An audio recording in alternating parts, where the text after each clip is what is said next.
හැම ෆොටෝ එකක් පිටිපස්සෙම කතාවක් තියෙනවා.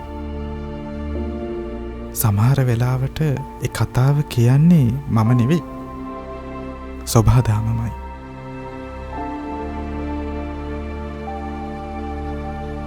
මම කරන්නේ ඒ කතාවට නිහඬ සාක්ෂිකාරයෙක් වෙන එක විතරයි. ෆොටෝග්‍රැෆි කියන්නේ මගේ ජීවිතේ කොටසක්. ඒක ලස්සන දර්ශන කැප්චර් කරනවට වඩා ආයෙත් නොයන මොහොතක් සදාකාලික මතකයක් කරන ගමනක්.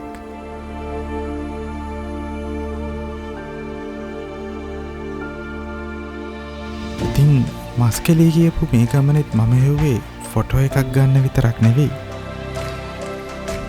හැඟීම්වල එකතුවක්.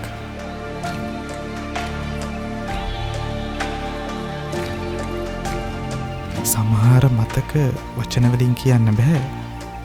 ඒවා ෆොටෝ වලින් දකින්න විතරයි අපිට පුළුවන්.